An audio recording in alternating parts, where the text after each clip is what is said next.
Garuda Express, an international courier service.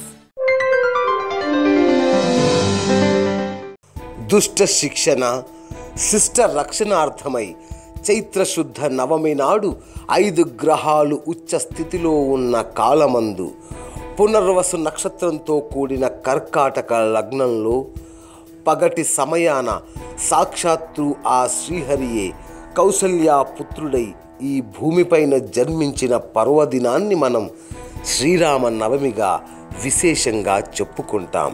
Srirama Rama రామేతి రమే రమే మనోరమే Sahasranama తత్తుల్యం రామనామ వరాననే. ఈ శ్లోకం 3 సార్లు స్మరించితే ఒక్క విష్ణు సహస్రనామ పారాయణ ఫలితమే కాదు, భక్తులకు శివ సహస్రనామ ఫలితం కూడా లభిస్తుంది.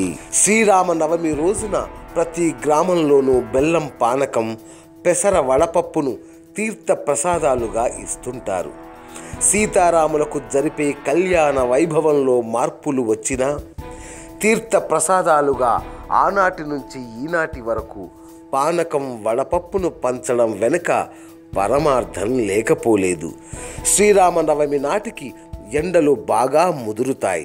వేసవి తాపం వలన శరీరంలోని ఉష్ణోగ్రత పెరగడం వల్ల జీర్ణ సంబంధమైన వ్యాధులు తలెత్తుతుంటాయి. శరీరంలోని శక్తి చెమట రూపంలో బయటకు ఎక్కువగా పోవడం వలన నీరసం రావడం జరుగుతుంది. ఇలాంటి అనారోగ్యాలను నివారించడం కోసమే ఆ రోజున బెల్లం పానకం, పెసర బేడలతో వడపప్పును తీర్థ ప్రసాదాలుగా ఇస్తుంటారు. బెల్లం పానకం, పెసర బేడలతో వడపప్పును స్వీకరించడం వలన అవి శరీరంలోని ఉష్ణోగ్రతను నియంత్రిస్తుంటాయి. శరీరానికి కావలసిన చల్లదనాన్ని, పోషకాలను అందిస్తూ ఉంటాయి. జీర్ణ సంబంధమైన, మూత్ర సంబంధమైన వ్యాధులు రాకుండా, వాత పిత్త కఫ సంబంధిత సమస్యలు తలెత్తకుండా ఒక రక్షక కవచంలా ఇవి పనిచేస్తుంటాయి. ఇందువల్ల బెల్లం పానకం వడపప్పే కదా అని చులకన భావంతో ఇవి తీసుకోకుండా ఉండకూడదు. ఈ రోజున వీటిని తీర్థ ప్రసాదాలుగా స్వీకరించడం వలన సీతారాముల అనుగ్రహంతో పాటు ఆరోగ్యపరమైన ఔషధం లభించినట్లు అవుతుందని చెప్పొచ్చు. మన ప్రసాదాలన్నీ సమయానుకూలంగా ఆయా ఋతువులను, దేహారోగ్యాన్ని బట్టి మన పెద్దలు నిర్ణయించినవే. వడపప్పు పానకం కూడా అంతే. శరదృతువు, వసంత ఋతువులు యముడి కోరల్లాంటివని దేవి భాగవతం చెబుతోంది. ఈ ఋతువులో వచ్చే గొంతు వ్యాధులకు పానకంలో ఉపయోగించే మిరియాలు, యాలకులు ఉపశమనాన్ని ప్రసాదిస్తాయని, ఔషధంలా పనిచేస్తాయని వైద్యశాస్త్రం చెబుతోంది. పానకం విష్ణువుకి ప్రీతిపాత్రమైనదని కూడా చెబుతారు. పెసరపప్పు శరీరంలోని ఉష్ణాన్ని తగ్గించి చలవ చేస్తుంది, జీర్ణశక్తిని వృద్ధి చేస్తుంది.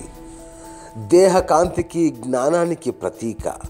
పెసరపప్పును వడపప్పు అంటారు. అంటే మండుతున్న ఎండల్లో వడదెబ్బ తగలకుండా వేడి నుంచి కాపాడుతుందని అర్థం. పెసరపప్పు బుధగ్రహానికి ప్రీతిపాత్రమైంది. పూర్వీకులకు పెసరపప్పు ఎంతో ప్రశస్తమైంది. అందుకని ఒక్క శ్రీరామనవమి రోజునే కాకుండా ఈ వేసవిలో వడపప్పు పానకం తీసుకుంటే మంచిది. శ్రీరామనవమి శ్రీ సీతారాముల కళ్యాణోత్సవం జరుగుతున్న శుభవేళ వేద పండితులు ఉచ్చరించే కళ్యాణ ప్రవరలు. శ్రీరామ ప్రవర చతుస్సాగర పర్యంతం గోబ్రాహ్మణ్యేన్య శుభం భవతు వాసిష్ఠ మైత్ర వరుణ కౌండిన్య త్రయార్షేయ ప్రవరాన్విత వశిష్ఠ గోత్రోద్భవాయ నాభాగ మహారాజ వర్మన్యో నప్రే అజ మహారాజ వర్మణ పౌత్రాయ దశరథ మహారాజ వర్మణ పుత్రాయ శ్రీరామచంద్ర స్వామినే కన్యార్థినే వరాయ.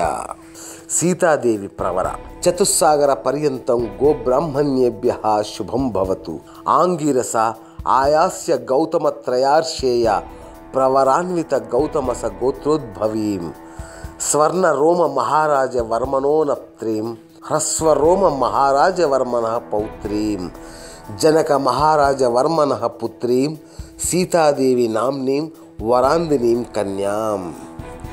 ఈ వివరాలు తెలుసుకున్న వారికి, తెలియజేసిన వారికి వంశాభివృద్ధి, గోత్రాభివృద్ధి కలుగుతుంది. హాయ్ యోయో వ్యూవర్స్, సబ్స్క్రైబ్ చేసేటప్పుడు అక్కడ ఉండే గంట సింబల్ ను ప్రెస్ చేయడం మర్చిపోవద్దు.